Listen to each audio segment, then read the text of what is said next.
వైవిధ్యానికి care of caves, variety ఈవెంట్లు, వినూత్నమైన థీమ్స్. పూర్తి వివరాలకు చదవండి రేపటి సాక్షి దినపత్రిక. ఈ జరగబోయే పత్రికా సమావేశంలో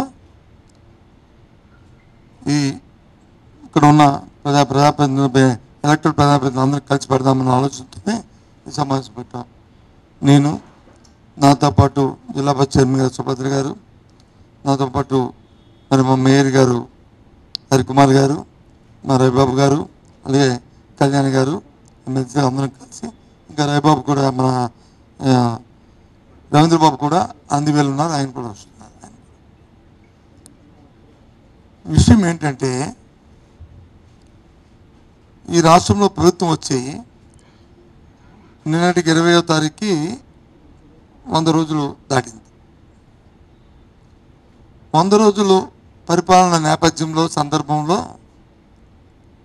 ముఖ్యమంత్రి గారు, వారు కూటమికి చెందిన డిప్యూటీ సీఎం గారు, వారితో పాటు భారతీయ జనతా పార్టీ అధ్యక్షులు ముగ్గురు కలిపి, వాళ్ళతో పాటు అధికార పార్టీ వర్కింగ్ ప్రెసిడెంట్ నలుగురు కలిపి ఓ సమావేశాన్ని పెట్టారు. సిఎల్పి సమావేశం. సిఎల్పి సమావేశం అంటే సహజంగా ఎంపీలు, ఎమ్మెల్యేలు, రాజ్యసభ మెంబర్లు, లోక్సభ మెంబర్లు, ఎమ్మెల్సీలు అందరూ కలిసి ఆ సమావేశం జరుగుతుంది. ఆ సమావేశంలో 100 రోజుల తాలూకా ఘనతను చెప్పుకోవడానికి పెట్టుకుని చేసే కార్యక్రమాలు చెప్దామని చెప్తూ ముఖ్యమంత్రి గారు మాట్లాడినప్పుడు ఒక మాటను ఆయన మాట్లాడారు. చాలా దురదృష్టకరం, చాలా అభ్యంతరకరం. అలాంటి అనుచితమైన మాటలను వచ్చి అలాంటి ఉన్నత స్థానంలో ఉండి ప్రజలతో ఎన్నుకోబడిన మరి ఆ వ్యక్తులు మాట్లాడే మాటలు కాదు. దాన్ని తీవ్రంగా ముందు ఆక్షేపిస్తున్నాం, దాన్ని ఖండిస్తున్నాం. ఇలాంటివి సభ్య సమాజంలో ప్రజలతో ఎన్నుకోబడిన ప్రభుత్వాలు ప్రజల మనోభావాలతో ఇది రాజకీయాలు చేయడం అనేది సమంజసం కాదు. ఆ విషయం ఏంటంటే మీకు తెలుసు, ఈ మన రాష్ట్రంలోనే కాకుండా దేశంలోనే కాకుండా ప్రపంచం యావత్తు మనందరం ఆరాధ్య దైవంగా భావిస్తున్న మన శ్రీవారు సాక్షాత్ వెంకటేశ్వర స్వామి వారి తాలూకా ప్రసాదం ఏదైతే ఉందో దాంట్లో కల్తీ జరిగిందని, దానికి నైవేద్యాలకు వాడే పదార్థాలలో నాణ్యత లేని పదార్థాలు వాడారని అని చాలా విషయాల నుంచి వారు వచ్చి మాట్లాడడం, ఎలిగి చేయడం అనేది మొత్తం భారతదేశంలో ఉన్న ప్రపంచంలో భక్తులు అందరి తాలుగా ఒక్కసారి ఉలిక్కబడికి వచ్చినాయి. దయచేసి దాంతోపాటు అక్కడి నుంచి ఏ పార్టీలు ఉన్నాయండి, దాని మీద వచ్చే చర్చబాదులు సోషల్ మీడియాలోనూ పత్రికల్లోనూ, ఇవాళ పత్రికల్లో చూస్తే ఇంకా అసభ్యంగా, అసందర్భంగా దాని మీద వచ్చే రాతలు, ఇది సమంజసం కాదు. అధికారంలో ఉన్న వ్యక్తులు ఏదైనా ఆరోపణలు చేసినప్పుడు మీ చేత అధికారం ఉంది, మీరే అధికారం ఉన్న నాయకులు, రాష్ట్రంలో మీ కూటమే దేశంలో అధికారంలో ఉంది. ఎంక్వైరీ చేయండి, దాని మీద విచారణ జరపండి. విచారణ జరిపి వాట్ ఇస్ ది ఫ్యాక్ట్ అనేది ఏమిటి నిజాలు తేల్చండి. తేల్చిన తర్వాత అది పెట్టి అప్పుడు మీరు మాట్లాడితే దానికి సంబంధించి ఉంటుంది. అంతేగాని పాసింగ్ రిమార్క్స్ చేసి ఇలాంటి కార్యక్రమాలను రాజకీయ కోణంలో భగవంతుని వినియోగించుకోవడం, వారి పేరును వచ్చి రాజకీయాల్లో చొప్పించడం అనేది చాలా దురదృష్టకరం. ఎందుకంటే దేవుడితో మనం ఆటలాడుకోవడం మంచి సమంజసం కాదు.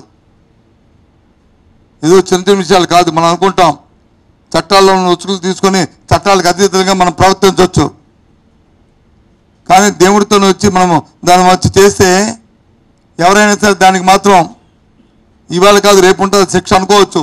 దేవుడు మనకు కనిపించదు కదా, ఏదో రాత్రిలో ఉన్నాడు కదా. పర్వాలేదులే అని అనుకోవచ్చు, ఎక్కువగా ఆలోచన ఊహించుకుని మాట్లాడవచ్చు, కానీ తప్పది. ఇవాళ ఏ మతమైనా, ఏ కులమైనా, ఏ వ్యక్తి అయినా, ఏ వర్గమైనా అందరికీ మనస్సు అనేది ఒకటి ఉంటుంది, మనస్సాక్షి అనేది ఒకటి ఉంటుంది. ఆ మనస్సాక్షి ప్రకారం ఆలోచన చేసుకుంటే ఆ సాక్షే భగవత్ స్వరూపం. అది మనల్ని ఉట్టిపోని ఒక తప్పుగా చేస్తే, దేవునికి అపచారం చేస్తే, అపఖ్యాతి తీసుకొస్తే తప్పు అది ఊరికిపోదు. ఇవాళ కాకపోతే రేపైనా దాని శిక్ష అనుభవించవలసిందే. దయచేసి ఇంతటితో ఇది ఆపండి. మీకు చేతనైతే దాని మీద ఎంక్వైరీ చేయండి. మీకు చిత్తశుద్ధి ఉంటే ఎంక్వైరీ జరిపించండి. దాని మీద వాస్తవాలు తీసుకురండి.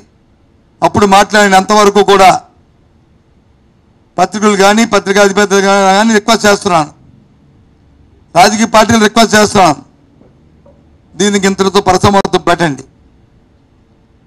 పెట్టి ఎంక్వైరీ చేసి అప్పుడు వాస్తవాలతో శిక్షించండి. మీరు శిక్షించమైనా దేవుడు శిక్షిస్తాడు రేపు తప్పు అయితే. నాకు ఇది అర్థం అవట్లే. సాక్షాత్తు ముఖ్యమంత్రి వచ్చి ఆ మాట చెప్తారు, వారి తాలూకా ఈవో గారు వచ్చి ఇంకో మాట చెప్తారు. ఈవో గారు ఏం చెప్తున్నారు? ఏదైతే ఆ నెయ్యి ఉందో ఆ నెయ్యిలో వచ్చి కొంత కలుషితమైంది, దాంతో వెజిటబుల్స్ ఫ్యాట్ వచ్చి ఉన్నది, మేము దాన్ని తిరస్కరించాము, దాంతో ప్రసాదాలు చేయలేదు అని చెప్పారు. ఇవాళ కూడా సాక్షాత్ చెప్పారు. గత ప్రభుత్వాల్లో ఒక ఆచారం ఉంది, మన ఎప్పటి నుంచో టీడీలో ఒక ఆచారం ఉంది. ఏ ట్యాంకర్ అని వస్తే దాన్ని వచ్చి వాళ్ళని టెస్ట్ చేయడము, వివిధ ల్యాబుల్లో వచ్చే దానికి క్రాస్ చెక్ చేయడము, అది వాస్తవం అయితే బాగుంటే మన టీడీ నామ్స్ ప్రకారం ఉంటే దాన్ని వచ్చి ఎలా చేయడము, లేకపోతే రిజెక్ట్ చేయడము. రిజెక్ట్ చేసిన కానీ మోతాదుకు మించి వస్తే దాని మీద వచ్చి వాళ్ళ మీద శాఖాపరమైన చర్యలు తీసుకోవడము, నిబంధనల ప్రకారం చేయడం అనేది పోయి మరి పురపరాలకు పోతే ఇంకా మళ్ళీ అది బాగోదు. ఇది కదా అనుమతి వస్తుందే. జగన్మోహన్ గారి ప్రభుత్వంలోనూ 18 ట్యాంకర్లు రిజెక్ట్ చేశారు. అంతకుముందు చంద్రబాబు నాయుడు గారి ప్రభుత్వంలోనూ 14 ట్యాంకర్ని రిజెక్ట్ చేశారు. ఇది వాస్తవం కాదా? ఇవి లెక్కలు తప్ప? ఎందుకు ఇది?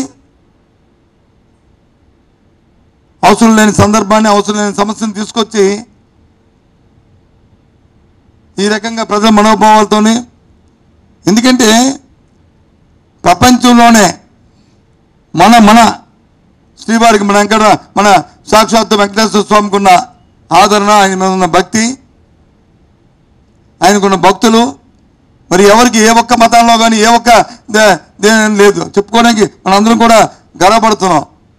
ఆ నమ్మకానికి మనందరం కూడా తలవంచవలసిందే. అటువంటి దేవుడి మీద, దైవ ప్రసాదం మీద ఇలాంటి చర్చ జరగడం అనేది చాలా బాధ అనిపిస్తుంది. చాలా తప్పు.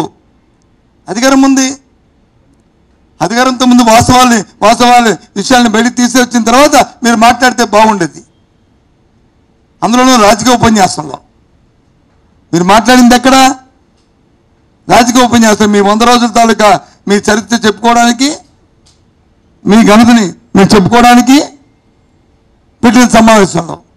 వాస్తవం కాదా?